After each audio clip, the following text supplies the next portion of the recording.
ओम शांति।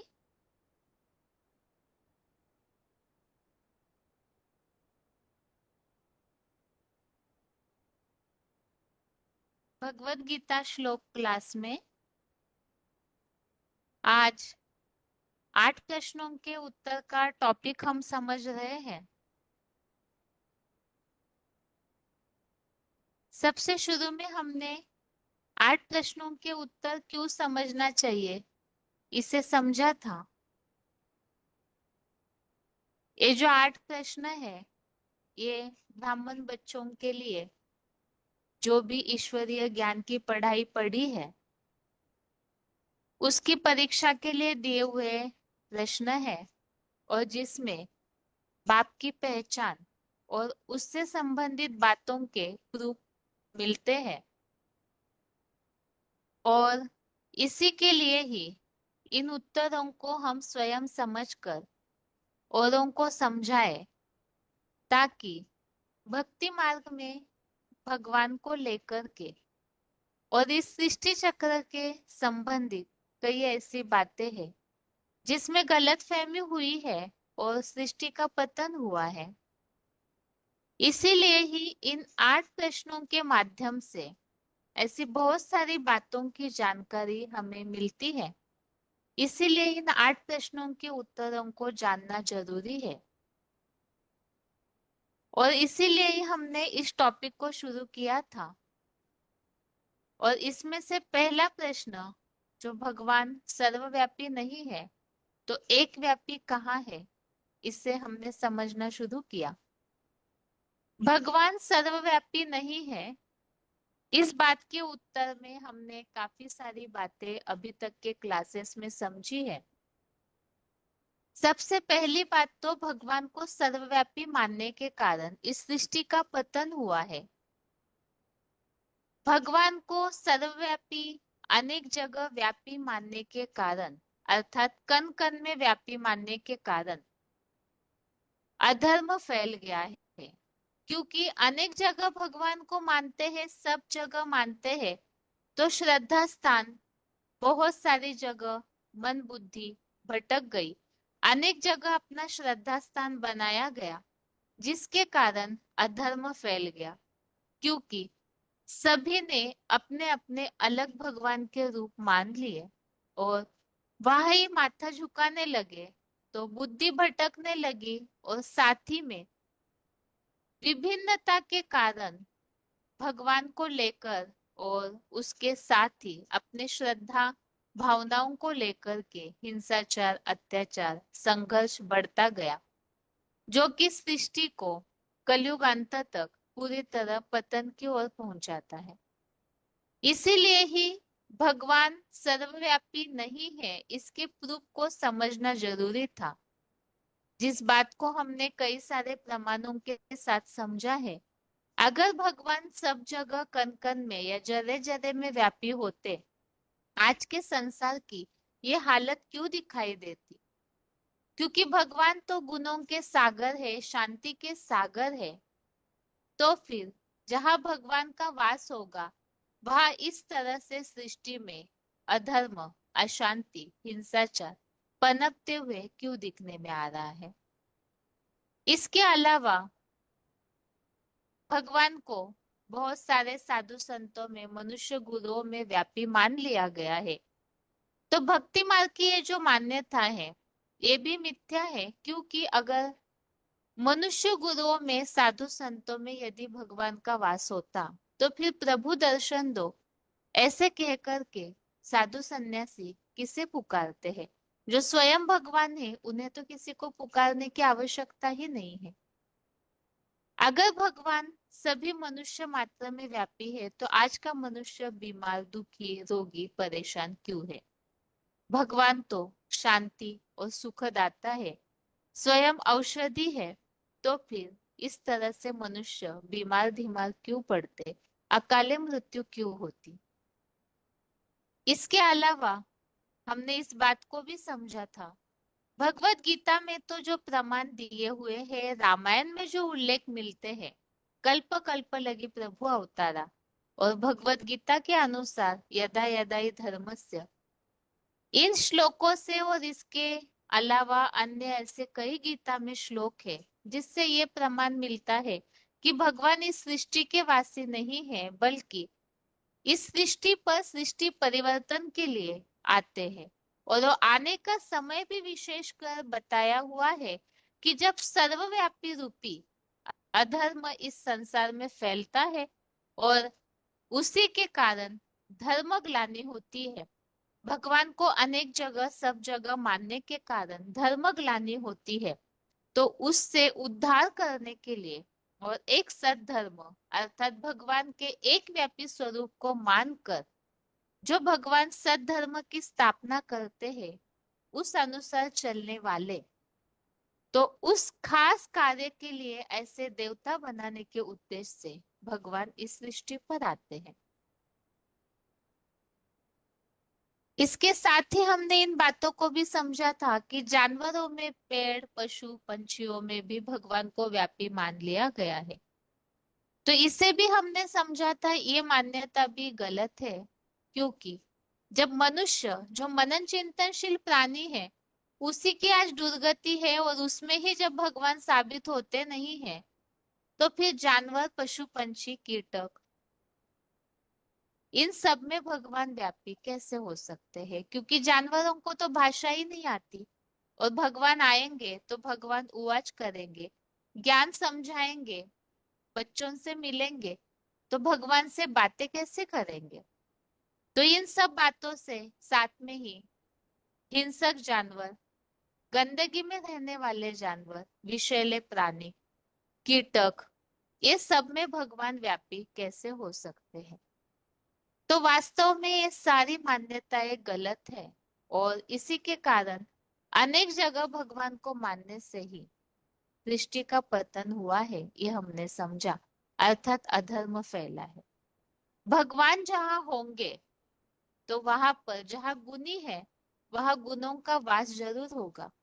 तो भगवान अगर मनुष्य मात्र में होते तो उनके गुण, शांति, सुख, पवित्रता मनुष्यों में दिखने में आती, लेकिन ऐसे है नहीं। तो इन सब प्रमाणों से यह तो स्पष्ट है कि भगवान सब जगह व्यापी नहीं है, और इसीलिए ही हमने इस बात को समझना शुरू किया कि भगवान का एक व्यापी स्वरूप कहाँ है। क्योंकि जब सब जगह व्यापी नहीं है तो जरूर कोई एक जगह होंगे। क्योंकि ये तो नास्तिक वालों की मान्यता है कि भगवान के अस्तित्व को वो स्वीकार ही नहीं करते हैं। लेकिन विज्ञान के हिसाब से और एक व्यवहारिक जो बात है, भगवान ये शब्द तो इस सृष्टि में मान्यता प्राप्त है। चाहे खुदा कहे, गॉड कहे, अल्लाह कहे, भगवान कहे, ईश्वर कहे, लेकिन ये शब्द तो सभी धर्म वाले मानते हैं, तो जरूर अस्तित्व भगवान का है, उसे नकारा नहीं जा सकता है। लेकिन वो भगवान कहाँ है, कैसे कार्य करते हैं, क्या कार्य करते हैं? तो इन सब बातों को अर्थात भगवान के एक व्यापी स्वरूप को जानना जरूरी है, क्योंकि न जानने से अधर्म फैला।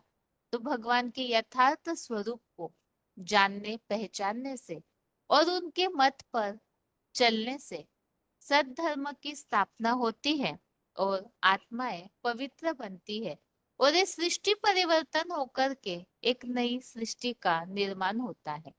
इसीलिए ही इस एक व्यापी स्वरूप को जानना चाहिए।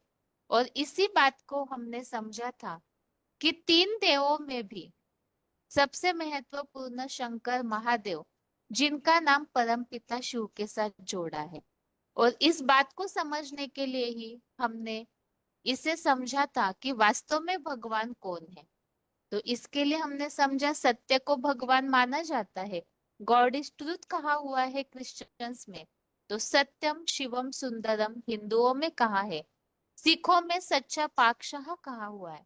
तो वो भगवान जो सत्य है, अर्थात ही सत्य ही सुंदर है, और साथ में शिव अर्थात ही कल्याणकारी, तो भगवान ही है जो निराकार परम पिता शिव, जिनकी हर धर्म में मान्यता किस तरह से है ये भी हमने समझा था कि हर धर्म वाले निराकार परम पिता शिव को ज्योति बिंदु स्वरूप को मानते हैं।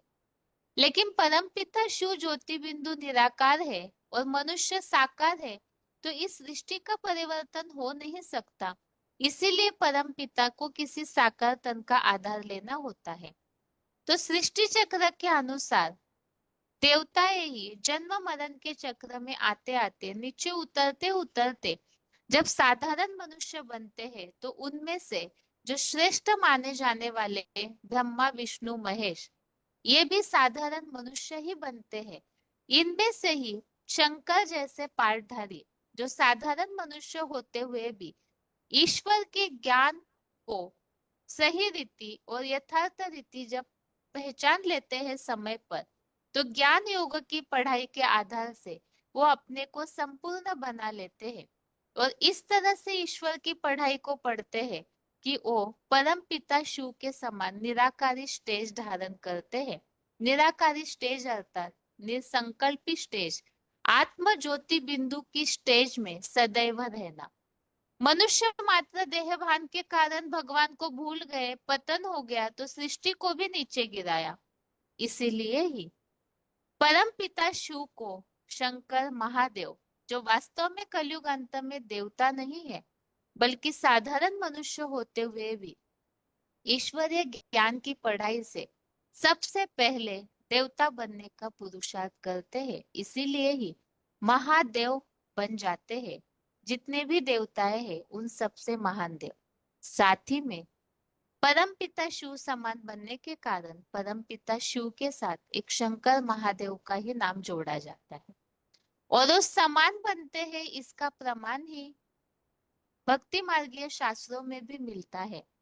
जो हमेशा परमपिता शिव की तरह शंकर, परमपिता तो है ही सदैव निराकारी, सदैव शिव है, कल्याणकारी है, तो शंकर महादेव भी इसी तरह याद और ज्ञान के आधार से समान बनते हैं, जिसका प्रमाण शंकर की निराकारी स्टेज वाली मूर्तियां। साथ ही में ये गलत फहमी भी हमने यहाँ दूर की थी कि शिव और शंकर वास्तव में एक नहीं है, अलग अलग है। शिव परम पिता निराकार है, जन्म मरण के चक्र में न आने वाले अजन्मा अभोक्ता अकर्ता है, और शंकर महादेव जन्म मरण के चक्र में आने वाले हैं। वो साकारी देवता है, ज्ञान योग से वो सूक्ष्म शरीर अर्थात निराकारी स्टेज वाले आकारी देवता बन जाते हैं, निराकारी शिव समान भी बन जाते हैं। शंकर विनाशकारी है, परम पिता शिव सदैव कल्याणकारी है। ऐसे कई सारे अंतर है जिससे ये बात स्पष्ट हमने समझी, शिव शंकर अलग है, लेकिन शंकर शिव समान बनकर के शिव के साथ ही परम पिता के साथ ही शंकर महादेव का नाम जोड़ा जाता है। और उनके निराकारी स्टेज का प्रमाण जितने भी देवी देवताएं हैं उनके सभी इंद्रियों की पूजा होती है, लेकिन शंकर महादेव वो तो पूरी तरह एवर प्योर बनते हैं, लेकिन विशेषकर शिवलिंग की पूजा होती है, अर्थात शंकर महादेव को अपने इंद्रियों का कोई भान नहीं होता। वो इस तरह से निराकारी स्टेज पूरी तरह धारण करते हैं। इसीलिए रामायण में आया हुआ उल्लेख हमने समझा था, बिनु पग चले सुने बिनु काना। और भगवत गीता का इसी निराकारी स्टेज के लिए जो आत्मक स्थिति में रह करके अकर्ता बन जाते हैं, मान लो इंद्रियों से सब कुछ करते हुए जैसे कि कुछ भी नहीं करते, इंद्रियों के सुख भोगने में जिनकी बुद्धि लिप्त नहीं होती, वो महादेव के लिए ही भगवत गीता में उल्लेख आया है कि सारी इंद्रियों से कर्म करते हुए भी कुछ भी नहीं करते हैं। 5वें अध्याय के 8वें 9वें श्लोक में इस बात का उल्लेख हमने समझा था। शिव समान बनने की दूसरी स्थिति हमने समझी थी, शंकर महादेव अजन्मा अभोक्ता अकर्ता किस तरह बनते हैं। अजन्मा के प्रमाण हमने समझे थे, जिनका शुरुआत नहीं, जिनके माता पिता भक्ति मार्ग में दिखाए नहीं जाते हैं और उनका अंत भी नहीं है, क्योंकि शंकर महादेव ही एक ऐसे देवता है जिन्हें अमरनाथ के रूप में माना जाता है और साथ में महामृत्युंजय नाम का मंत्र का जाप भी उन्हीं के नाम से करते हैं। इसके अलावा लिंगोद्भव की कहानी भी हमने इसी प्रमाण के लिए समझी थी कि महादेवी है जो अनादि अनंत है, और साथ में भगवत गीता में आए हुए उल्लेख भी हमने समझे थे जिनकी शुरुआत नहीं, वो सबसे पुरातन पुरुष है, जिसके लिए गीता में आया है त्वमादिदेव पुरुष पुराण। और जिसका अंत नहीं, अमर है, कालों का काल महाकाल है, जिसके लिए हमने समझा था 10वें अध्याय का मृत्यु सर्वहरश्चाहम उद्भवश्च भविष्यताम। और साथ में ओ आदि, अंत और मध्य से रहित है, इनका अंत कोई नहीं पा सकता है। इसके लिए भी हमने 11वें अध्याय के श्लोकों को समझा था। इसी तरह अभोक्ता के प्रमाणों को भी हमने समझा। अभोक्ता अर्थात न भोगना। परम पिता शिव तो जन्म मरण के चक्र से न्यारे है, इसीलिए वो अभोक्ता है ही। शंकर महादेव ज्ञान योग के पुरुषार्थ से अभोक्ता बनते हैं, तो अक्षर भी बनते हैं, निष्काम कर्म वाले बनते हैं। और इसी के लिए हमने इस बात को समझा था। अभोक्ता अर्थात दो प्रकार की भोगने की बातें हैं, पाप और पुण्य। ये दो कर्म होते हैं। तो पाप कर्म का फल दुख, शंकर महादेव उस भोक्ता से दुख भोगने से भी परे है। तो इसी की यादगार में वास्तव में पाप का मूल है काम विकार, पापों का बाप काम विकार। भगवत गीता में कहा है काम महाशत्रु है। तो उस पर सबसे पहले महादेव जीत पा लेते हैं, काम जीते जगत जीत। इसकी यादगार भक्ति मार्ग में शिवलिंग की पूजा दिखाई जाती है।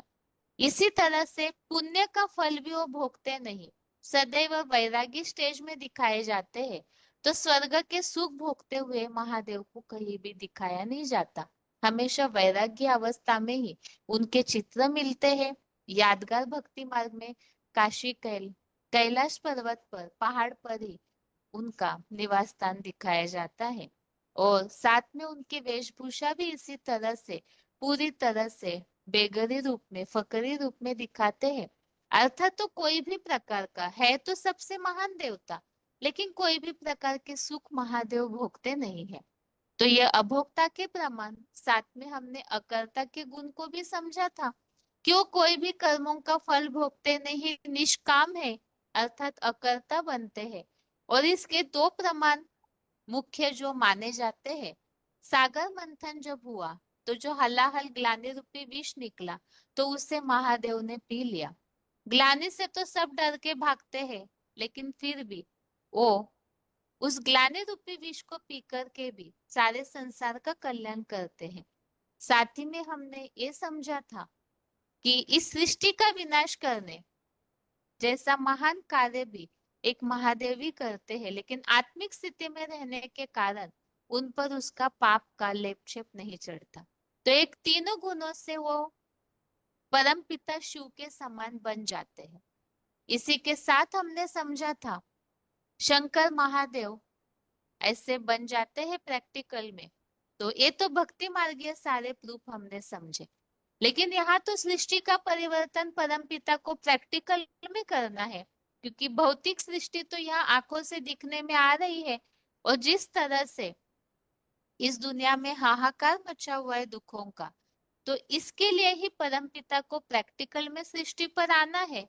तो जरूर शंकर महादेव का जो पार्ट है वो कलयुग अंत में प्रैक्टिकल में होना चाहिए। और इसी बात के महत्व के लिए हमने इस टॉपिक को शुरू किया था समझना, आखिर परम पिता को साकार में आना क्यों जरूरी है। वो तो सर्वशक्तिवान है, गुणों के भंडार है। तो परम पिता क्यों नहीं वाइब्रेशन से, प्रेरणा से इस सृष्टि को बदल सकते। तो इस बात का रहस्य हमने समझा कि मनुष्य आत्माएं जो है सृष्टि की, वो जन्म मरण के चक्र में आते आते साकार देह के बंधन में इतनी बंध जाती है, देह भानी बन जाती है। तो वो साकारी मनुष्य सृष्टि वाले परम पिता शिव निराकार को कैसे पहचान पाएंगे, क्योंकि निराकार को पहचानने के लिए तो उतनी अव्यक्त स्टेज चाहिए। और इसीलिए ही सृष्टि के परिवर्तन के लिए परम पिता को इस सृष्टि पर साकार में आना होता है। और साकार का महत्व ही हमने समझा था, क्योंकि जब तक मनुष्य मात्र परम पिता को साकार माध्यम से नहीं पहचानेंगे, तब तक वो याद नहीं कर सकते। क्योंकि परम पिता निराकार है और मनुष्य आत्माएं साकार है। तो फिर निराकार को मनुष्य आत्माएं याद कैसे करेंगे, क्योंकि याद करने के लिए चाहिए संबंध। जितना स्नेही संबंधी होगा उतनी उनकी याद आएगी, और याद के आधार से ही इस सृष्टि का परिवर्तन हो सकता है। मनुष्य आत्माएं दुराचारी से सदाचारी, पापी से पुण्य आत्मा बन सकते हैं। तो याद करने के लिए संबंध जोड़ना है। तो संबंध जोड़ना अर्थात समान बंधन। तो निराकार परम पिता और साकार मनुष्य आत्मा है, तो ये मिलन हो नहीं सकता। ये तो जैसे उदाहरण दिया जाता है, चींटी और हाथी का मेल कैसे हो। इसीलिए ही परम पिता को साकार में आना पड़ता है, और वो जिनका आधार लेते हैं। इसके लिए हमने अभी तक के सारे प्रमाण समझे। शंकर महादेव ही परम पिता का एकमात्र ऐसा आधार है जिसके द्वारा वो सगुण साकार रूप में परम पिता को प्रत्यक्ष करने के निमित्त बनते। इस तरह से सगुण साकार रूप से प्रत्यक्ष होते हैं, जिसके लिए भक्ति मार्ग में उल्लेख मिलता है। सगुण ही अगुण ही नहीं कछु भेदा, उभय हरे भव संभव खेदा। तो परम पिता शिव समान बन करके वो एकाकार इतने हो जाते हैं जिनके द्वारा सारे सृष्टि के उभय हरे भय संभव खेदा, तो वो दोनों भी दुखों का हरण करने के निमित्त बनते हैं। और इसी के लिए ही हमने समझा था वो अव्यक्त मूर्ति ना की स्टेज जो महादेव धारण करते हैं, तो वही सदगुरु अकाल मूर्त है, जिसके लिए भक्ति मार्ग में माना जाता है आत्मा परमात्मा अलग रहे बहुकाल, सुंदर मेला कर दिया जब सदगुरु मिला दलाल। तो साकार का यही महत्व है कि सारी सृष्टि को परम पिता से साकार रूप में मिलन बनाने के लिए माध्यम बन जाते हैं महादेव। और वो माध्यम प्रैक्टिकल में होना चाहिए और है। तो उन्हें पहचानना है, क्योंकि पहचानेंगे तभी हम याद करेंगे, और याद करेंगे तो ही हमें प्राप्ति हो सकती है। तो आज की क्लास में इन्हीं टॉपिक को हम आगे समझते हैं। साकार को पहचानने का क्या महत्व है, और साथ ही में वो साकार रथ जो महादेव है उनका भगवत गीता में और क्या महत्व आया है। वो अक्षर बनते हैं, एवर प्योर बनते हैं, शिव समान बनते हैं। तो उन्हीं के लिए ही भक्ति मार्ग में, साथ में भगवत गीता में भगवान ने स्वयं कहा है कि वो क्षेत्र है, और उस क्षेत्र को जानने वाला क्षेत्रज्ञ ऐसे कहा जाता है। तो आज के क्लास का नया टॉपिक हम आगे समझते हैं।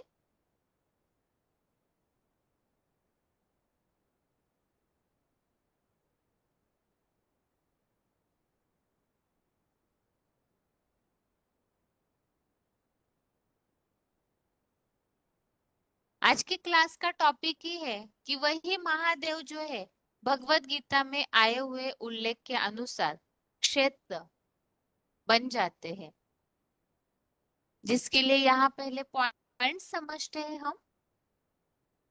वो साकार रूप प्रैक्टिकल में होना चाहिए। तो यहाँ पर पॉइंट है BCD number 396, BCD number 396। Point है वर्तमान समय की प्रैक्टिकल बातें हैं। प्रैक्टिकल ज्ञान के ही चित्र बनाए गए हैं। चित्र चरित्र की यादगार है। चरित्र करने वाला कोई प्रैक्टिकल नहीं होगा तो चित्र कैसे बना दिए हैं। शंकर महादेव को भक्ति मार्ग में भगवान के रूप में माना जाता है। उनका साकार शरीर दिखने में आता है, मूर्ति दिखने में आती है।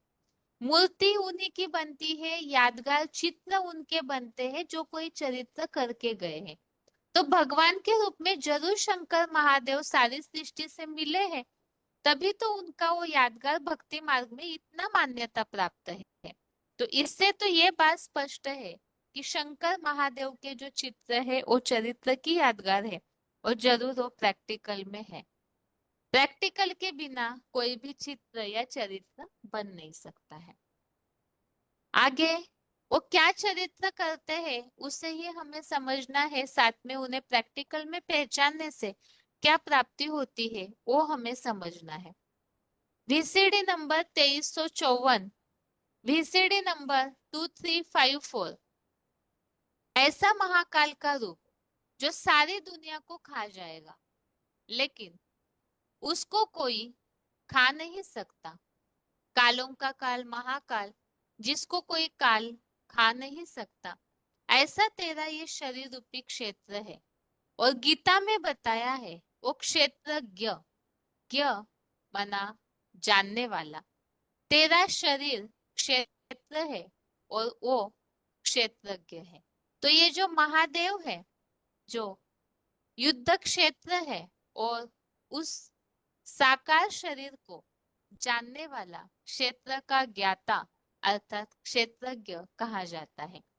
तो इसीलिए ही वो प्रैक्टिकल में कौन है वो महादेव, प्रैक्टिकल में कहा कैसे पार्ट बजा रहे हैं, उन्हें जानना बहुत ही महत्वपूर्ण है। अब इसी के लिए आगे के पॉइंट्स हैं। VCD number 42, VCD number 42। बाप तो आते भारत में है, उनका नाम शिव है, समझते भी है शिव परमात्मा है।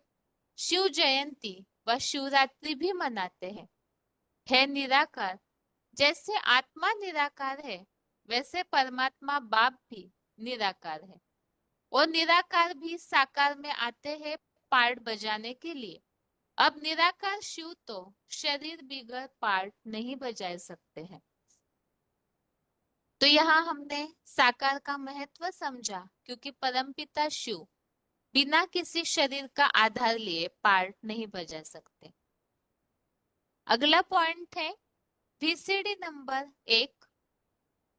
जितनी भी आत्माएं पार्टधारी है, रंगमंच पर पार्ट बजाने वाली है, एक शरीर रूपी वस्त्र छोड़ करके दूसरा, तीसरा, चौथा लेने वाली है। उन आत्माओं के बीच में जो हीरो पार्टधारी होता है, उसी में परमात्मा निराकार बाप सुप्रीम सोल प्रवेश कर सकते हैं। तो यहाँ पर इस बात को बताया हुआ है कि इस सृष्टि रंगमंच पर जितनी भी आत्माएं हैं, तो उन आत्माओं के बीच में परम पिता शिव हीरो पार्टधारी को चुनते हैं और उनमें प्रवेश करके कार्य करते हैं। यहाँ इस पॉइंट को हम समझ रहे हैं, यदि ये लिंक ध्यान दे।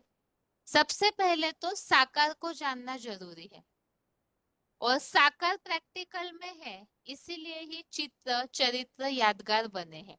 और साकार कौन है, जिसकी पहचान गीता में बताई है, वो क्षेत्र है और उसे जानने वाला क्षेत्रज्ञ है। तो इसीलिए उस साकार को जानना जरूरी है। अब कैसे जानेंगे, तो इसके लिए बताया कि परमपिता शिव तो साकार के बिना पार्ट बजा ही नहीं सकते हैं। अब वो साकार कौन है, कैसे पहचान होगी, तो इस सृष्टि रूपी रंगमंच पर परम पिता जरूर हीरो पार्टधारी को ही चुनते होंगे। तो वे हीरो पार्टधारी में प्रवेश करके कार्य करते हैं। अब हीरो पार्टधारी कौन है, उन्हें हमें जानना है। आगे अगला पॉइंट है, यहाँ पर वीडियो क्लिप सुनते हैं हम क्षेत्र और क्षेत्रज्ञ के लिए। VCD नंबर 2724, VCD नंबर 2724, 1 घंटा 7 मिनट, 1 आवर 7 मिनट्स के बाद से लिया हुआ पॉइंट। क्षेत्र और क्षेत्रज्ञ का ज्ञान आ गया बुद्धि में, तो बस पूरी गीता ज्ञान समझ लिया, पूरी पढ़ाई हो गई। क्षेत्र माने जिसमें प्रवेश करता है शरीर, और क्षेत्रज्ञ उस ऊंचते ऊंचे क्षेत्र को, ज्ञ माने जानने वाला, ज्ञान रखने वाला, वो कौन है? ऊंचते ऊंच क्षेत्र है अर्जुन आदम, क्षेत्र माने धरणी, ऊंचते ऊंच धरणी जिसमें वो आधार लेता है, वो ऊंचते ऊंच धरणी क्षेत्र है। क्षेत्र माने जैसे कुरुक्षेत्र कह देते हैं, है ना, भले लड़ाई का मैदान है, ऐसे ही धर्म का मैदान है, धर्म क्षेत्र है, कुरुक्षेत्र है, लेकिन है तो धरणी ना। तो बताया कि वो जो क्षेत्र है वो कौन हुआ ऊंचे ते ऊंचा क्षेत्र?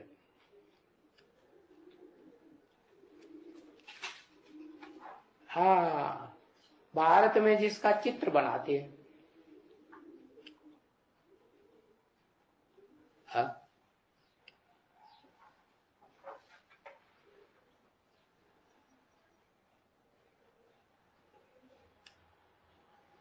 गीता माता क्षेत्र हुआ सबसे ऊंचा।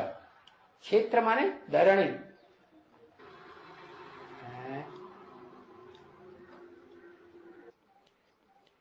अरे इतनी सी बात बताने में। हाँ,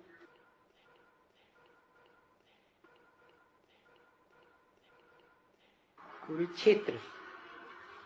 हाँ हाँ, कुरु माने कर्म, क्षेत्र माने धरणी, स्थान, आधार, जिसके ऊपर कर्म किया जाए।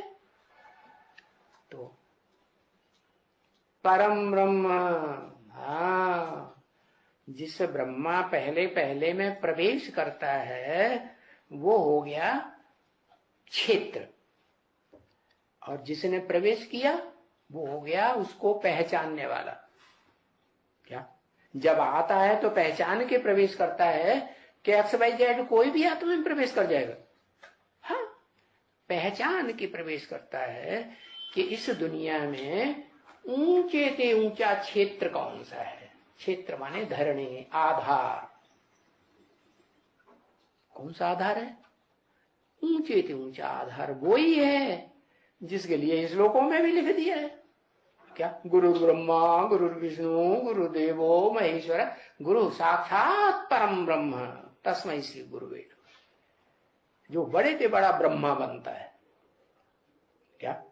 अब ब्रह्मा की तो 5 मुख दिखाए, 4 मुख हैं 4 दिशाओं की तरफ है, वो तो दुनियादारी की तरफ है। दिशाएं माने दुनियादारी। एक मुख ऊपर है तो वो ऊपर की ओर लगन लगाए हुए है। तो कौन सा श्रेष्ठ मुख हुआ? ब्रह्मा का। जो ऊर्ध्वमुखी है वो ही ऊंचा हुआ ना। तो जो ऊर्ध्वमुखी ब्रह्मा का मुख है वो ही परम ब्रह्म है। अब उसे अर्जुन कह दो, अर्जुन का रथ कह दो, है। तो अर्जुन का रथ जो हुआ वो हुआ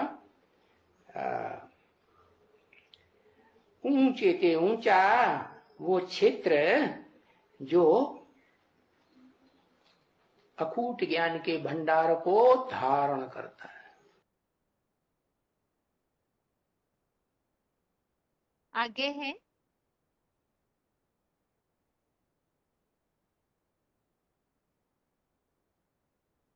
तो यहाँ हम समझ रहे हैं कि परमपिता शिव जो है वो हीरो पार्टधारी को चुनते हैं। हीरो पार्टधारी में इस तरह से, क्योंकि परमपिता निराकार है तो बिना साकार का आधार लिए परमपिता कार्य नहीं कर सकते, तो वो साकार का आधार लेते हैं, अर्थात हीरो पार्टधारी का। और हीरो पार्टधारी में प्रवेश करके कार्य करते हैं। तो इसी के लिए हम यहाँ पॉइंट समझ रहे हैं जो भक्ति मार्ग में भी कहा जाता है, रूप बदल के आ जा रहे। तो परम पिता शिव निराकार है और रूप बदलते हैं, अर्थात साकार में आते हैं और आकर के सृष्टि का परिवर्तन करते हैं। इसी के लिए यहाँ पॉइंट लिया है VCD नंबर 1547 1547। बरोबर भगवान रूप बदल के आया है। जो निराकार रूप है वो बदल करके साकार में आते हैं, बाकी गर्भ में तो नहीं आते हैं। तो परमपिता शिव निराकार से साकार में आते हैं, लेकिन वो तो अगर्भ अजन्मा है, तो साकार में कैसे आएंगे, अर्थात साकार का आधार लेते कैसे है?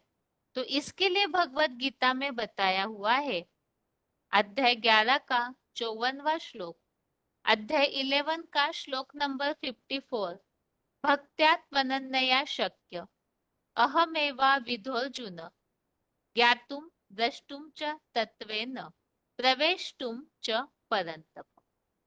तो इस श्लोक में स्पष्ट किया है प्रवेश करके, भगवान प्रवेश करने में समर्थ है। आत्मा शरीर में प्रवेश करके गर्भ से जन्म लेना एक अलग बात होती है, और निराकार परम पिता शिव साकार में प्रवेश करते हैं तो वो प्रवेष्टा को ही भगवत गीता में दिव्य जन्म कहा हुआ है। इससे हम इस टॉपिक को ही स्पष्ट समझ रहे हैं कि परमपिता किस तरह से प्रवेश करते हैं। वास्तव में परमपिता शिव के लिए हमने समझा वो ज्ञान सूर्य है और साकार को भी चैतन्य ज्ञान सूर्य बना देते हैं। तो सूर्य अर्थात ही डिटैच रहने वाला, इसी के लिए ही वो गर्भ से जन्म नहीं लेंगे, अर्थात प्रकृति के अटैचमेंट में कभी नहीं आएंगे। यह पॉइंट इसी के लिए लिया है। बीसीडी नंबर 2402 2402 और चैतन्य ज्ञान सूर्य भी सदैव इस सृष्टि रूपी रंगमंच पर सभी प्राणियों से क्या रहने वाला है, डिटैच होकर रहने वाला है। तो डिटैच है तो वो प्रकृति का आधार तो लेते हैं, प्रवेश तो करते हैं, लेकिन फिर भी वो डिटैच ही रहते हैं। इसी के लिए ही यहाँ इस बात को स्पष्ट किया है किस तरह से वो प्रकृति का आधार लेते हैं और उनका वो दिव्य जन्म क्यों कहा जाता है। तो चौथे अध्याय का छठवां अध्याय 4 का श्लोक नंबर 6 है, अजोपि सन वयात्मा भूतानामीश्वरोऽपि सन प्रकृतिम स्वामधिष्ठाय संभवाम्यात्म मायया। इस श्लोक में बताया है अज अर्थात परमपिता अजन्मा है। अजन्मा होते हुए भी परमपिता प्रकृतिम स्वाम अधिष्ठाय अर्थात प्रकृति को अधीन करके आते हैं। अधीन करके आना अर्थात क्या, तो और जो मनुष्य आत्माएं हैं वो जब प्रकृति के पुतले में प्रवेश करते हैं तो एक तो गर्भ से जन्म होता है, आत्मा गर्भ में प्रवेश करके फिर जन्म लेती है, और दूसरी बात उसके कारण वो प्रकृति के अटैचमेंट में आती है। लेकिन परमपिता शिव जब प्रवेश करते हैं तो वो आसक्त नहीं होते हैं, तो अजन्मा होते हुए भी प्रकृति को अधीन करते हैं, अर्थात कंट्रोल करके उसमें प्रवेश करते हैं, उस प्रकृति के तत्वों के या उस साकार के बंधन में नहीं आते हैं। इसी के लिए ही यह पॉइंट लिया हुआ है वीसीडी नंबर 292 वीसीडी नंबर 292। पाप तो विधेयी है, वी माना विपरीत देही, अर्थात देह नहीं है भगवान का, देह से विपरीत है, उनका अपना शरीर तो होता नहीं है। देह को धारण करने वाले शरीर के विपरीत है।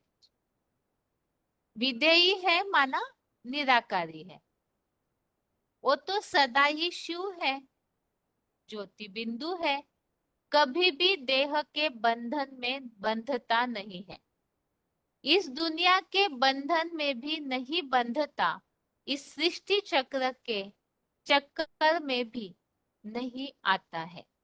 तो परमपिता चक्र में नहीं आता मतलब जन्म मरण के चक्र में नहीं आते, ना ही वो शरीर के बंधन में बंधते हैं, वो सदैव निराकारी है। अब निराकारी होते हुए भी वो अपने प्रकृति को अधीन करके अर्थात जिस साकार में प्रवेश करते हीरो पार्टधारी में उसके प्रकृति को पूरा अधीन करके आते हैं।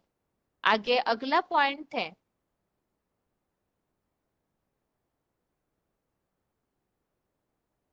यहाँ जो हम टॉपिक समझ रहे हैं, निराकार परमपिता साकार शरीर के बिगड़ कार्य नहीं कर सकते हैं, साकार में आना जरूरी है। इसी के लिए पॉइंट लिया हुआ है VCD number 2192 VCD number 2192 7 minute 7 minutes के बाद से लिया हुआ पॉइंट।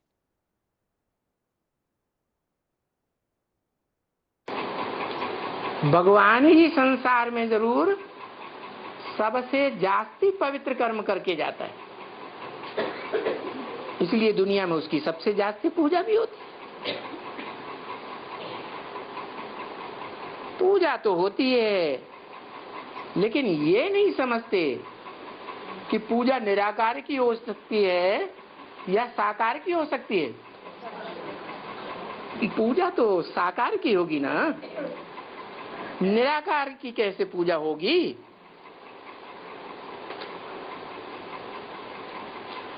जैसे आत्मा निराकार, आत्माओं का बाप भी निराकार ज्योति बिंदु,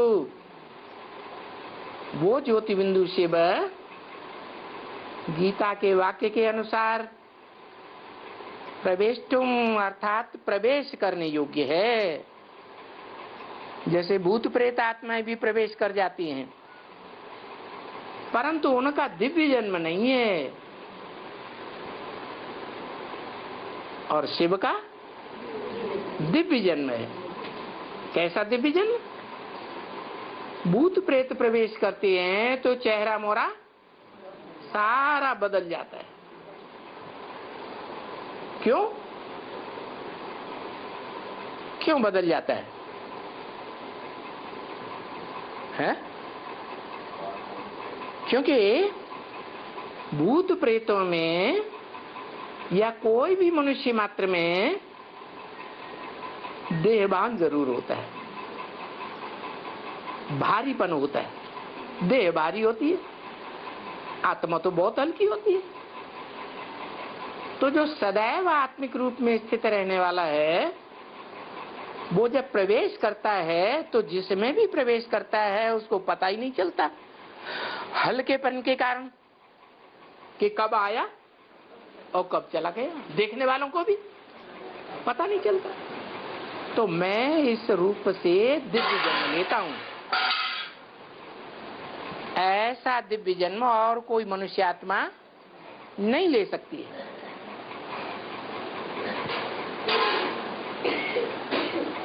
फिर ऐसी प्रवेशता का जो दिव्य जन्म लेता हूं वो किस में लेता हूं?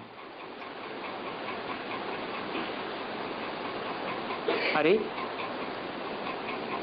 बड़े आदमी का फर्नीचर भी अच्छा वाला होगा या टूटी फूटी कुर्सी वाला होगा?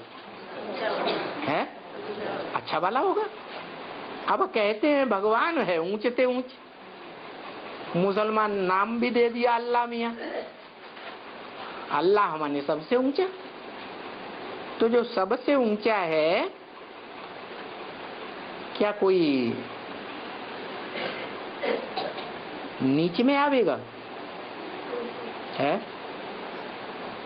ऊंचते ऊंच बाप ऊंचते ऊंच में प्रवेश करते हैं। कैसा ऊंच बोला है? गॉड को भगवान कहते हैं, ऊंचते ऊंचे भगवान। तो इस पॉइंट पे हमने समझा कि निराकार जो है वो साकार शरीर के बिगैर कार्य नहीं कर सकते, तो साकार में आना जरूरी है। और साकार में आते कैसे हैं? तो प्रवेश करके कार्य करते हैं।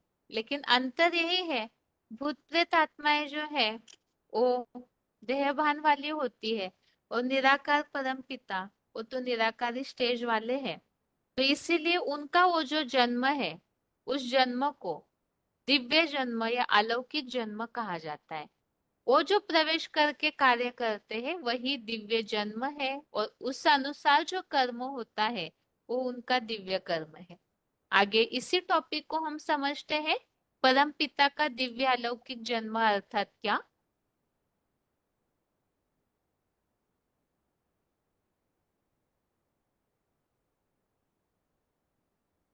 अलौकिक दिव्य जन्म अर्थात VCD नंबर 1332, VCD नंबर 1332। भगवान बाप तो जन्म मरण के चक्र से छुड़ाने वाला है, खुद भी गर्भ जेल में नहीं आते हैं, उनका तो अलौकिक जन्म है। और इसी दिव्य जन्म या अलौकिक जन्म के लिए ही भगवत गीता में श्लोक आया हुआ है, चौथे अध्याय का 9वां श्लोक। अध्याय 4 का श्लोक नंबर 9 है, जन्म कर्म च मे दिव्यम एवं यो वेत्ति तत्वतः त्यक्त्वा देहम पुनर्जन्म नैति मामेति सो अर्जुन। तो यहाँ पर श्लोक में ये बात बताई हुई है, इस प्रकार मेरे दिव्य जन्म और कर्मों को जो तत्वों सहित जानता है वह देह को त्याग कर मुझको पाता है, फिर से इस नारकीय दुख धाम में जन्म नहीं लेता। तो मेरे दिव्य जन्म को अर्थात ही प्रवेशनीय मानवीय रथ अर्जुन को और इस मुकर्रर रथ के जन्म को जो जानता है वो फिर इस नारकीय दुखदायी दुनिया में नहीं आता है, बल्कि स्वर्ग में जाता है।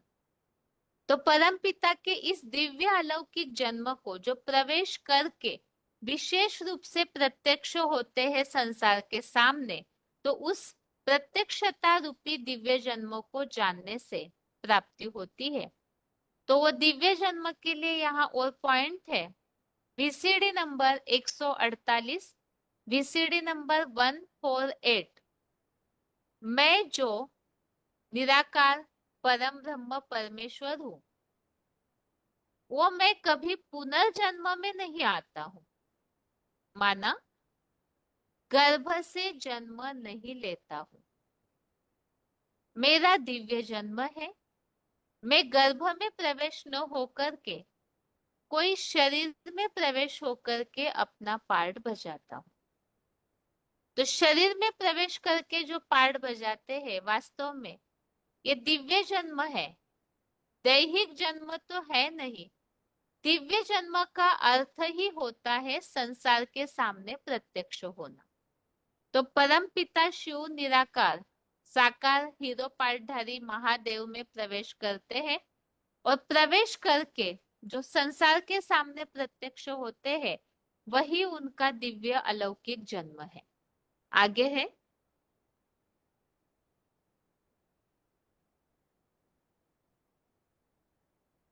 ये दिव्य अलौकिक जन्म के लिए वीसीडी नंबर 1037, वीसीडी नंबर 1037, बिंदी बिंदी आत्माएं तो सब एक जैसी दिखाई पड़ेगी। एक तो साबित तब होगा जब सुप्रीम सोल पर्टिकुलर व्यक्ति में प्रवेश करे और प्रवेश करके स्पेशल पार्ट बजाए, जो पार्ट और मनुष्य आत्माएं नहीं बजा सकती। तो परम पिता शिव कोई एक पर्टिकुलर मतलब एक कोई सुनिश्चित व्यक्तित्व में, पर्सनालिटी में प्रवेश करके ऐसा कोई स्पेशल विशेष पार्ट बजाते हैं, जिसे ये हमने दिव्य जन्म और दिव्य कर्म समझा। तो वो दिव्य जन्म लेकर प्रवेश करके दिव्य कर्म करते हैं सृष्टि के परिवर्तन का। तो ऐसा पार्ट और कोई नहीं बजा सकता। अगला पॉइंट है वीसीडी नंबर 2269, वीसीडी नंबर 2269। जैसे आत्मा निराकार है, परम पिता भी निराकार है। आत्मा शरीर बिगर तो बोल नहीं सकती, तो आत्मा को जैसे शरीर चाहिए, वैसे सुप्रीम सोल को भी शरीर चाहिए, जिस शरीर के द्वारा कहते हैं माँ में कम याद करो। कि मुझ एक बिंदु को कैसे पहचानेंगे जब तक कोई मुकर्रर तन में न आवे। यहाँ पर जितनी भी आत्माएं, सब बिंदु बिंदु आत्मा एक जैसी है। तो निराकार परम पिता से प्राप्ति करने के लिए वो निराकार को पहचानेंगे कैसे? तो जब तक वो किसी साकार एक व्यक्तित्व में प्रवेश करके पार्ट न बजावे, तब तक उन्हें कोई पहचान नहीं सकता। तो उस मुकर्रर तन में प्रवेश करके परम पिता जब कार्य करते हैं, तब उन्हें पहचानना आसान होता है। तो वो किस मुकर्रर तन में प्रवेश करते हैं, वो हीरो पार्टधारी जो है वो कौन है, जिन्हें हमें जानना चाहिए, पहचानना चाहिए। उस दिव्य अलौकिक जन्म को जानने मात्र से ही इस नारकीय दुनियावी दुखधाम से मुक्ति हो जाती है। तो उन्हीं के लिए यहाँ बताया हुआ है वीसीडी नंबर 2724, वीसीडी नंबर 2724।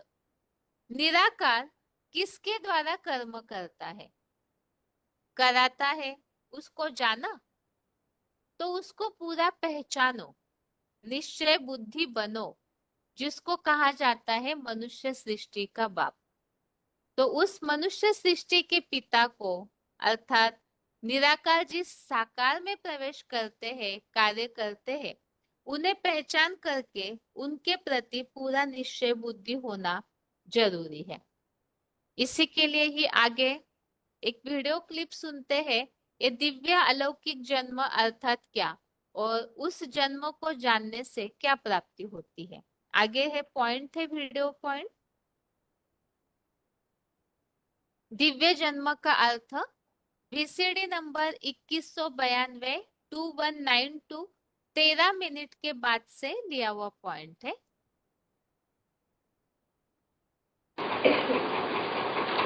पूजा का कनेक्शन किस बात से है? पूजा का कनेक्शन है पवित्रता से।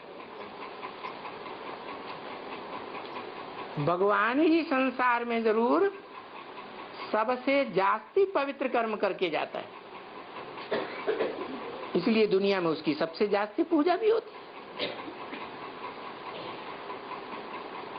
पूजा तो होती है, लेकिन ये नहीं समझते कि पूजा निराकार की हो सकती है या साकार की हो सकती है। पूजा तो साकार की होगी ना, निराकार की कैसे पूजा होगी?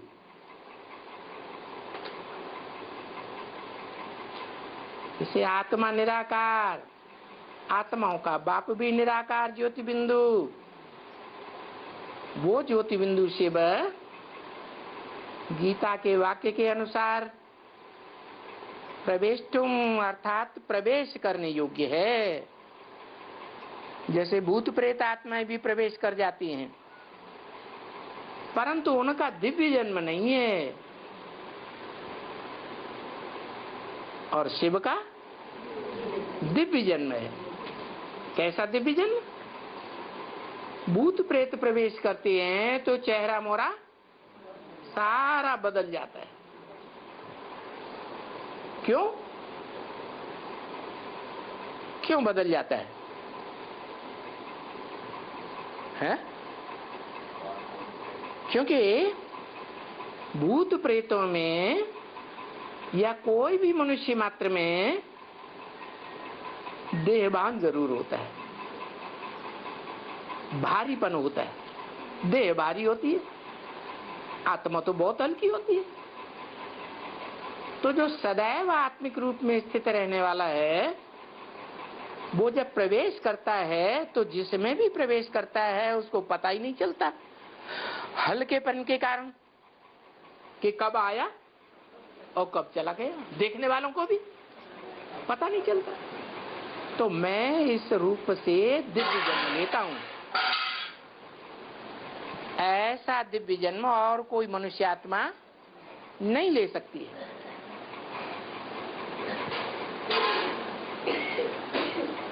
फिर ऐसी प्रवेशता का जो दिव्य जन्म लेता हूं वो किस में लेता हूं? अरे बड़े आदमी का फर्नीचर भी अच्छा वाला होगा या टूटी फूटी कुर्सी वाला होगा? है अच्छा वाला होगा। अब कहते हैं भगवान है ऊंचे ते ऊंच, मुसलमान नाम भी दे दिया अल्लाह मियां। अल्लाह हमारे सबसे ऊंचा। तो जो सबसे ऊंचा है, क्या कोई नीचे में आवेगा? है ऊंचे ते ऊंचे बाप ऊंचे ते ऊंचे में प्रवेश करते हैं। कैसा ऊंच बोला है?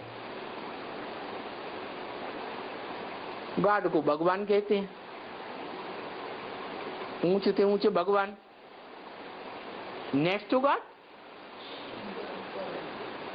नेक्स्ट टू गॉड जरूर एडम कहेंगे। एडम कहो, आदम कहो, आदिनाथ कहो, आदिदेव कहो, जो मनुष्य सृष्टि का आदि है। परंतु आदि तो है, वो सबसे ऊंच पार्टधारी भी है।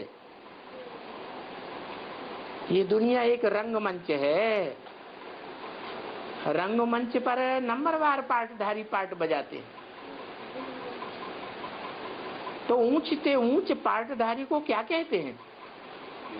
नाटक में, ड्रामा में जो ऊंच पार्टधारी होता है उसको क्या टाइटल देते हैं? हैं? उसको टाइटल देते हैं क्या है? टाइटल क्या देते हैं? शंकर पार्टी हीरो माने हीरा। तो यहाँ पर हमने पॉइंट समझा कि परम पिता शिव जो सृष्टि का आदि है, आदि पिता अर्थात हीरो पार्टधारी जो हीरा है उनमें प्रवेश करके कार्य करते हैं, और वही हीरो पार्टधारी के द्वारा ही जो कार्य करते हैं प्रवेश करके वही दिव्य जन्म है। आगे अगला पॉइंट है कि परम पिता को इस तरह से दिव्य जन्म लेना क्यों जरूरी है, साकार को आधार लेना क्यों जरूरी है। और इसीलिए क्योंकि निराकार को याद करना साकार मनुष्यों के लिए कठिन है। इसी के लिए यहाँ पॉइंट लिया हुआ है, निराकार की याद करना कठिन है। वार्तालाप number 615, discussion number 615, 9 minute 9 minutes के बाद से लिया हुआ पॉइंट।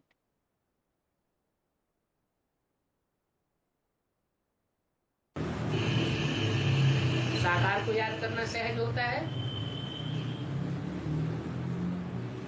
या निराकार को याद करना सहज होता है? 63 जन्म साकारी देहधारियों को याद किया, याद करते करते उनमें मोह लगता चला आया, ये प्रैक्टिस पड़ी हुई है। निराकार को तो नहीं याद किया, तो निराकार ज्योति बिंदु की याद करना कठिन हो जाता है। और ज्योति बिंदु जब ये समझ में आ जाए, इस साकार रथ में मुकर्रर रूप से ऊपर परमपिता परमात्मा शिव आया हुआ है सृष्टि को चेंज करने के लिए, तो सहज हो जाता है। संबंध भी जब साकार में होते हैं तो याद आते हैं, या निराकार हो तो याद आते हैं। कोई भी संबंध हो, साकार में प्रैक्टिकल में उनके साथ जीवन बिताया होगा तो वो क्षण याद आ गई। अगर प्रैक्टिकल में जीवन बिताया ही नहीं है तो याद भी नहीं आएगी। तो ये प्रैक्टिकल अनुभव की बात है कि वो निराकार शिव इस सृष्टि पर आकर के सब प्रकार के संबंध बच्चों के साथ निभाता है। जिसको जो संबंध अच्छा लगता हो उस संबंध में बाप के साथ अनुभव ले सकता है और सहज भी हो जाता है। जब सहज होगा याद तो निरंतर होगी या नहीं होगी? सहज याद होगी तो निरंतर याद होगी, सहज नहीं होगी तो निरंतर भी नहीं होगी।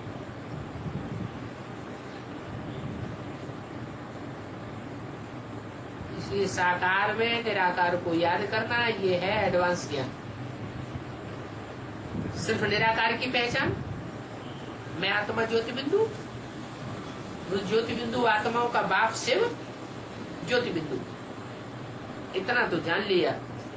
लेकिन वो मुसलमानों का ज्ञान हो गया। अल्लाह मियाँ ने सूरज बनाया, अल्लाह मियाँ ने चांद बनाया, अल्लाह मियाँ ने जमीन बनाई, अल्लाह मियाँ ने ये फरमाया, अल्लाह मियाँ ने वो फरमाया। अब क्या आकाश में से आवाज आई? फरमाया कैसे? तो प्रैक्टिकल ज्ञान तो हुआ नहीं।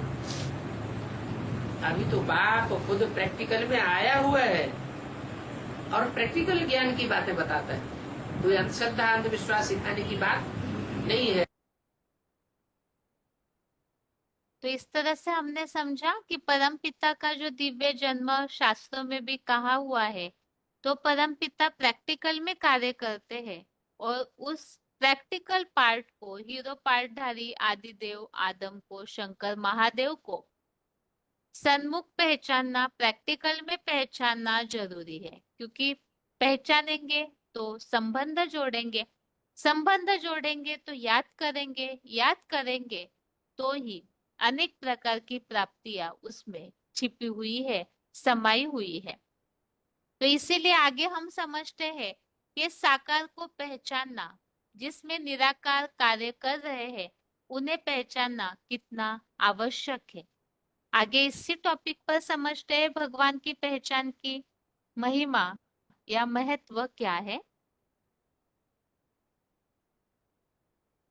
जैसे हम शुरू में समझ रहे थे कि भगवान को अनेक व्यापी या सर्वव्यापी मानने से अधर्म फैला हुआ है, तो इसीलिए ही एक व्यापी भगवान के स्वरूप को जानने से ही धर्म की स्थापना हो सकती है, और यही सच्चा धर्म भी है।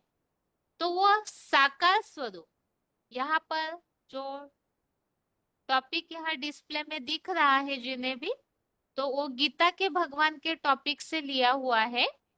जो किताब है गीता का भगवान निराकार शिव शंकर या साकार कृष्ण उर्फ ब्रह्मा, इस किताब से इस टॉपिक को लिया है, धर्म और अधर्म का महान अंतर।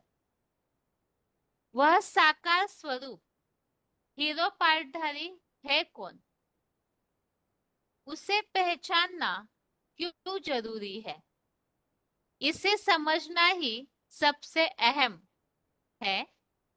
धर्म अधर्म की मूल बात भी इसी पर आधारित है।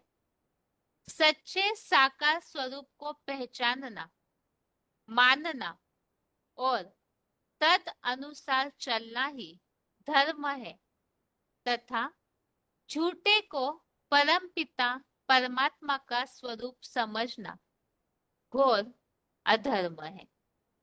तो वही साकार सच्चा जो स्वरूप है परम पिता जिसके द्वारा कार्य करते हैं, उन्हें पहचानना और उनकी श्रीमत पर चलना ही धर्म है। और अधर्म अर्थात अनेकों को भगवान मानना, तो वो अधर्म हो गया, क्योंकि उससे एक जगह, जैसे हमने समझा था, धर्म अर्थात मन एक जगह टिका हुआ होना, मन की धारणा एक जगह टिकी हुई है, तो वो धर्म है। अर्थात एक व्यापी भगवान के स्वरूप को मानना, यही सच्चा धर्म है। और अनेक जगह मन का भटकाव होना, वही अधर्म है। तो धर्म और अधर्म, यही सबसे बड़ा महान अंतर है। इसी पर ही सभी आत्माओं की सद्गति और दुर्गति निर्भर है। अर्थात एक साकार स्वरूप को जानना धर्म है, इसी से सद्गति होती है।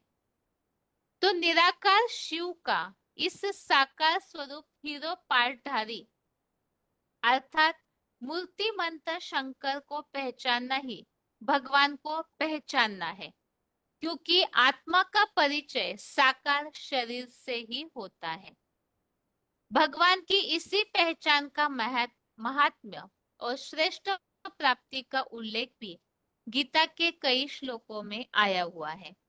तो भगवत गीता में भगवान को पहचानना कितना जरूरी है, उसे कई सारे श्लोकों के द्वारा बताया हुआ है। इससे हम ये बात समझ सकते हैं कि भगवान को पहचानने से ही, अर्थात जिस साकार स्वरूप के द्वारा निराकार की पहचान कैसे होगी, साकार के द्वारा ही। आत्मा बिंदी है, उनकी पहचान कैसी, बिंदी जब कोई साकार में प्रवेश करके उनके गुण कर्तव्य के आधार से कोई प्रैक्टिकल स्वरूप दिखाई दे, तभी पहचाना जा सकता है। तो इसी के लिए ही इन्हें पहचानना कितना महत्वपूर्ण है, उसे आगे श्लोकों के उल्लेख द्वारा पहले समझते हैं।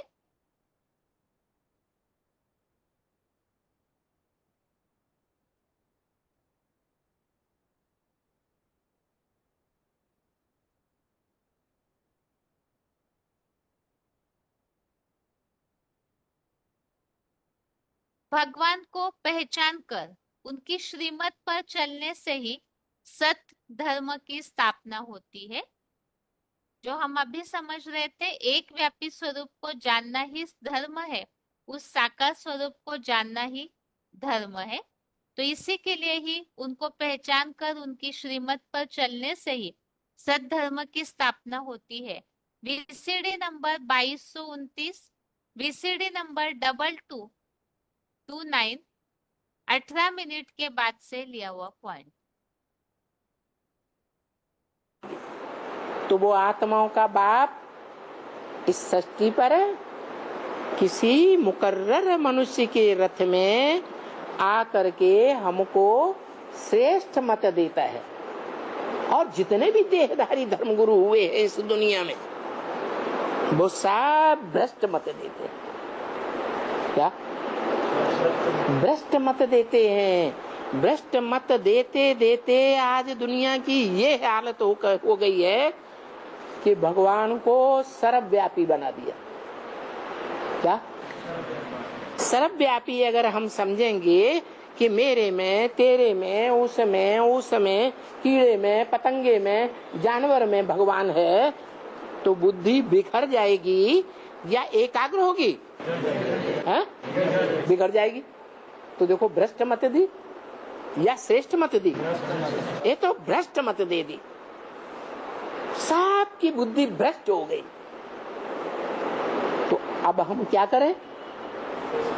जो श्रेष्ठ मत देने वाला आत्माओं का बाप इस सृष्टि पर परमपिता परमात्मा आया हुआ है, उसको पहचानने के लिए पहले हम अपन को आत्मा समझें। क्या ज्योति बिंदु स्टार समझें और अपन को स्टार समझते हुए उस ज्योति बिंदु परमपिता परमात्मा को याद करें। क्यों? क्योंकि हम भी ज्योति बिंदु, वो भी ज्योति बिंदु। अब सवाल ये आता है कि हम आत्मा भी निराकार, आंखों से तो दिखाई नहीं देती, और उसका बाप भी निराकार, आंखों से दिखाई नहीं देता। तो हमारी आत्मा जो निराकार है वो इस दुनिया में आकर के कैसे कार्य करती है? अरे सिर्फ आत्मा है, बिंदु है, तो क्या फुदुक फुदुक के कार्य करेगी? नहीं। तो जैसे हमारी आत्मा निराकार है, बिना शरीर का आधार लिए कोई कार्य नहीं कर सकती, ऐसे ही परम पिता परमात्मा है, उसकी आत्मा, जिसकी आत्मा का ही नाम शिव है। क्या? आत्मा का ही नाम शिव है। क्यों? क्योंकि वो ही एक ऐसी आत्मा है जो इस सृष्टि पर आकर के सदैव शिव माना कल्याणकारी, सदैव। क्या? जब आती है तो भी हर चीज पहले सतो प्रधान कल्याणकारी होती है। फिर इस दुनिया में जो भी आता है वो 3 गुणों से प्रसार जरूर होता है, सत्व प्रधान, रजो प्रधान और तमो प्रधान। तमो प्रधान होता है तो दुखदाई हो जाता है, लेकिन वो ऐसा है कि इस तमो प्रधान कलयुगी सृष्टि में पापी दुनिया में आने के बावजूद भी कभी भी तमो प्रधान नहीं बनता, सदैव सत्वगुणी रहता है। तो उस सत्वगुणी परमात्मा को हम इस सृष्टि पर कैसे पहचाने? है पहचानने का कोई आधार होना चाहिए कि ये परमपिता परमात्मा ज्योति बिंदु जो है वो ही परमात्मा है।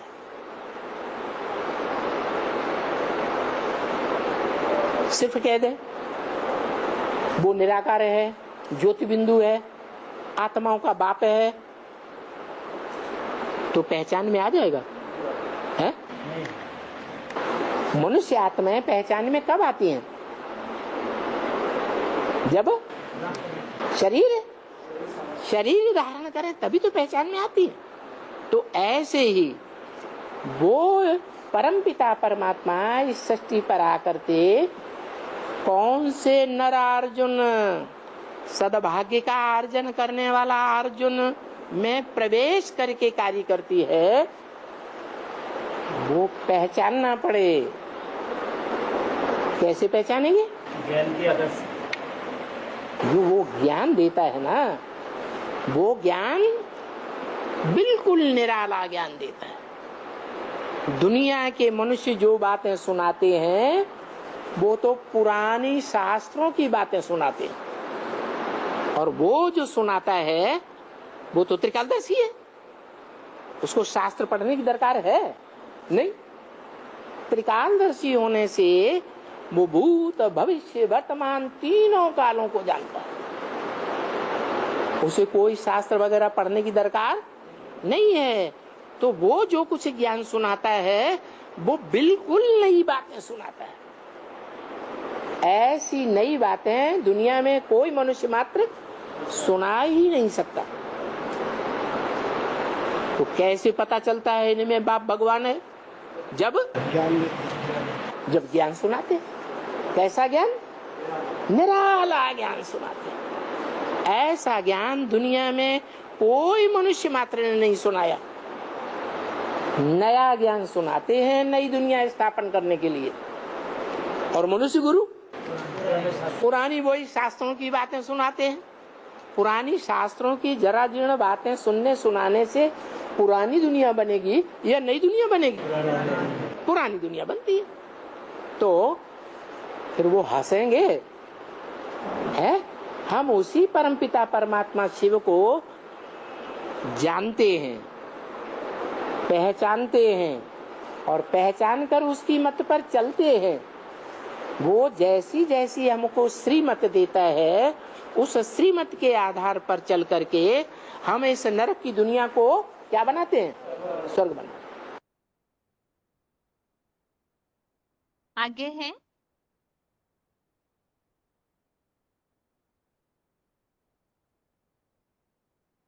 यह टॉपिक हम समझ रहे हैं भगवान की पहचान का महत्व।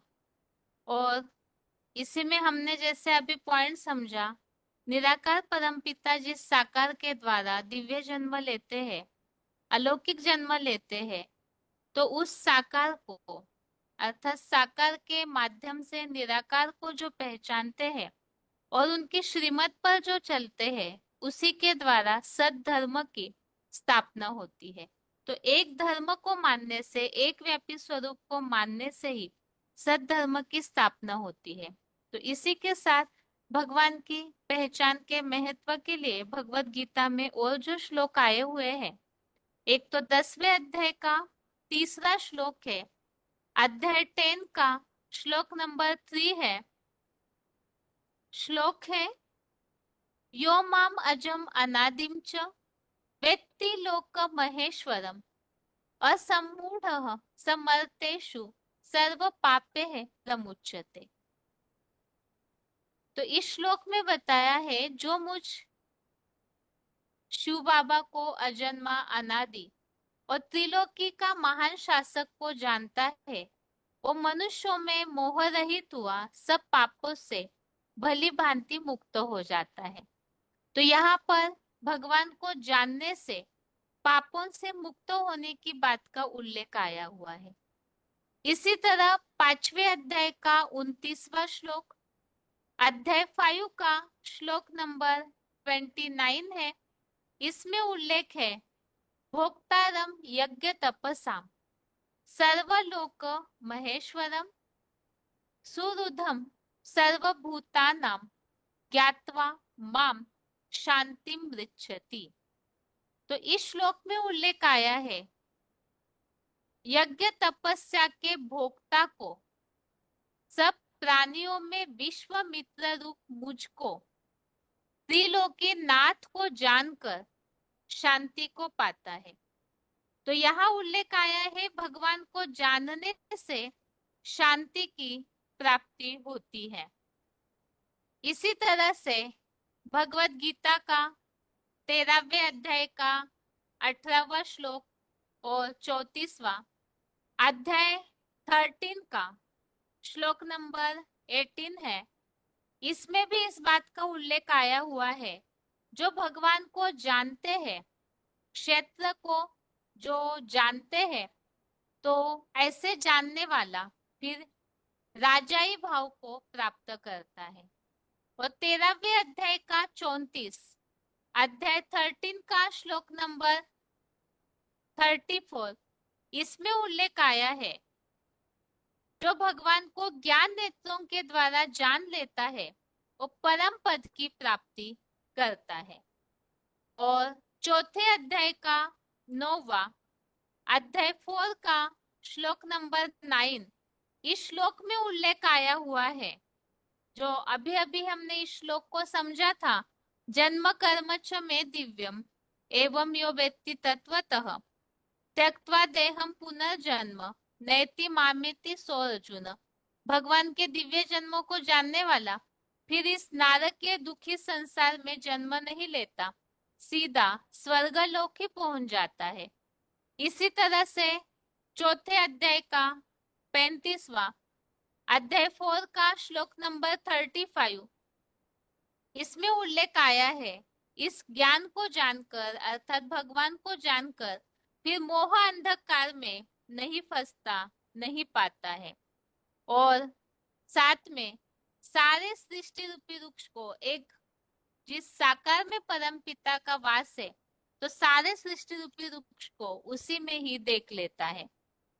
तो इस तरह से भगवान को जानने से शांति की प्राप्ति होती है, पापों से मुक्त हो जाते हैं, परम पद की प्राप्ति होती है, ईशित्व राजाई भाव की प्राप्ति होती है, स्वर्ग लोक की प्राप्ति होती है, इस नारकीय दुखी संसार में पुनः नहीं आते हैं, वैकुंठ की प्राप्ति होती है। तो इतना सारा महत्व है भगवान को यथार्थ रीति जानना। और यथार्थ रीति जानने का अर्थ भी हमने समझा कि भगवान को जानना अर्थात जिस साकार हीरो पाठधारी के द्वारा परमपिता कार्य करते हैं उन्हें जानना। इसी संबंधित आगे अगला श्लोक है 15वें अध्याय का 19वां श्लोक, अध्याय 15 का श्लोक नंबर 19 है। श्लोक है, यो मामेवं सम्मूढ़ो जानाति पुरुषोत्तमं स सर्वविद भजति माम सर्वभावेन भारत। अर्थात जो पूरा मूर्ख नहीं, मुझ सदाशिव ज्योति को ऐसे ही आत्माओं में सर्वोत्तम को समझता है, वह निकट भविष्य में सब कुछ जानने वाला मुझे सर्व संबंधों के अव्यभिचारी मामेकम भाव से पुरुषोत्तम संगम युग में भी याद करता है। तो इस बात में, इस श्लोक में इस बात को स्पष्ट किया है, जो इसके लिए पॉइंट लिया हुआ है वीसीडी नंबर 1667, वीसीडी नंबर 1667, हमको वर्षा पहले लेना है याद की ताकत से। उस बेहद के बाप को पहचानेंगे तब तो याद करेंगे, तो पहचानेंगे तो याद करेंगे, और याद करेंगे तो प्राप्ति जरूर होगी, क्योंकि पहचान यथार्थ होगी तो याद भी एक्यूरेट और यथार्थ होगी। जिसके लिए यहाँ बताया 15वें अध्याय के 19वें श्लोक में कि जो मुझे जानने वाला है, मुझ सर्वोत्तम को जानने वाला फिर सर्व संबंधों के भाव से मुझे याद करता है। तो जितनी पहचान उतनी ही याद।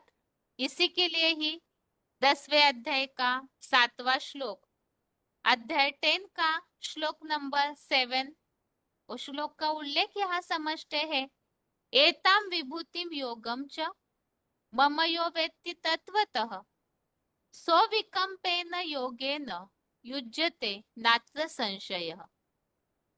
तो जो मेरी इस विभूति अर्थात विशेष रचना, तो हमने 10वें अध्याय में समझा है, विभूति विशेष रचना अर्थात महादेव यो योग के आधार से, याद के आधार से परम पिता शिव से अविचलित रूप से जुड़ जाता है। तो उन्हें जानने से, अविचलित रूप से उन्हें जानने की बात, और जो जितना जानेगा वो योग द्वारा फिर भगवान से अविचलित रूप से जुड़ के प्राप्ति भी कर लेता है। और 7वें अध्याय का 30वां श्लोक, भगवान को पहचानने से ही याद करने के लिए अध्याय 7 का श्लोक नंबर 30 है, साधि भूतादि दैवम माम साधि यज्ञम चये विदुः प्रयाण काले पी च माम ते विदुर युक्त चेतसः।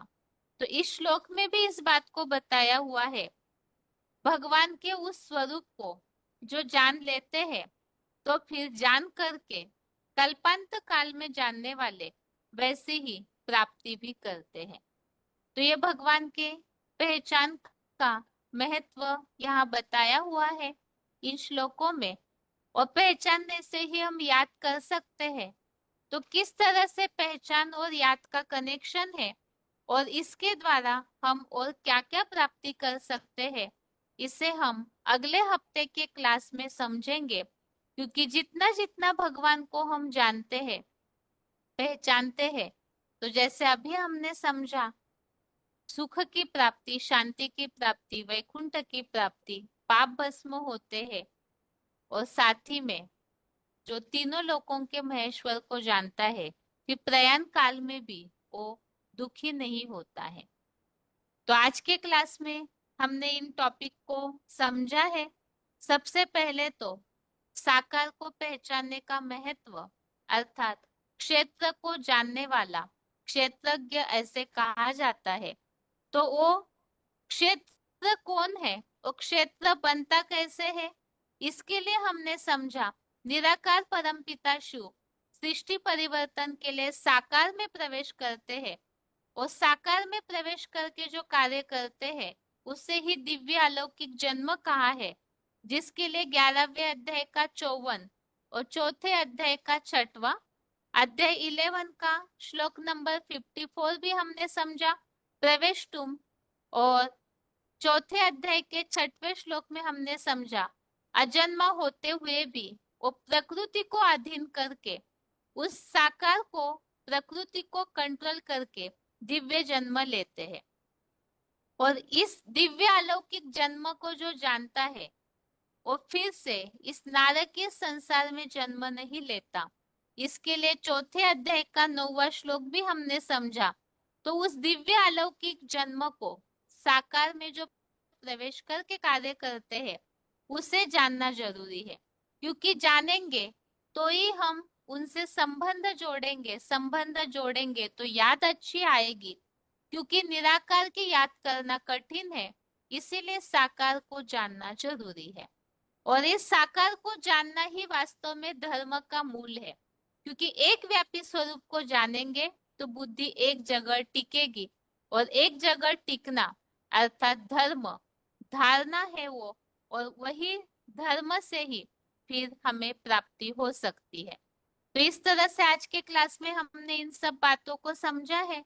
और अगले हफ्ते के क्लास में हम इसकी आगे की बातों को समझेंगे कि भगवान को पहचानने का महत्व समझा, लेकिन पहचानने का तरीका क्या है। इतनी बड़ी विश्व में उस साधारण तन में आए हुए निराकार परमपिता को, जो कि महादेव का सच्चा वास्तविक प्रैक्टिकल स्वरूप है, उन्हें जानेंगे तो कैसे जाने, कहाँ ढूंढे उनको इतनी बड़ी दुनिया में, उसका रास्ता क्या है। तो वास्तव में उन्हें पहचानने का रास्ता भी भगवत गीता में ही भगवान ने बताया है। साथ ही में परमपिता स्वयं आकर के अपनी पहचान का रास्ता, तरीका बताते हैं। क्योंकि गीता में बताया हुआ है, मैं स्वयं अपना आकर परिचय देता हूँ। तो भगवान की पहचान ही वास्तव में ज्ञान है, और वो ज्ञान से ही हमारा अज्ञान अंधकार दूर हो सकता है, जिसके लिए बताया हुआ है तेषामेव अनुकंप पार्थ अहम अज्ञान जम तमः। तो भगवान ऐसा ज्ञान का दीपक देते हैं जिसके द्वारा उस ज्ञान दीपक अर्थात उस भगवान के प्रैक्टिकल स्वरूप को पहचानने से अज्ञान अंधकार दूर होता है। और वास्तव में मनुष्य जीवन में कलयुगांत में यही सबसे बड़ी परीक्षा है, जिस परीक्षा का उल्लेख भी भगवत गीता में आया हुआ है कि भगवान के उस अव्यक्त स्वरूप को, जो साधारण तन में आया हुआ स्वरूप कार्य कर रहा है, उसे मूढ़मती लोग पहचान नहीं पाते। योग माया से ढका हुआ मैं सारे संसार के लिए प्रत्यक्ष नहीं हूँ, तो उन्हें जानना ही वास्तव में सच्ची परीक्षा है। और भगवान को जानेंगे तो असली भाग्यवान बन सकते हैं और अनेक जन्मों की प्राप्ति के अधिकारी भी बन सकते हैं। तो इन सब बातों को अगले हफ्ते के क्लास में हम समझेंगे। आज के लिए 8 प्रश्नों के टॉपिक में से पहले प्रश्न के उत्तर का एक टॉपिक यहाँ तक ही पूरा करते हैं।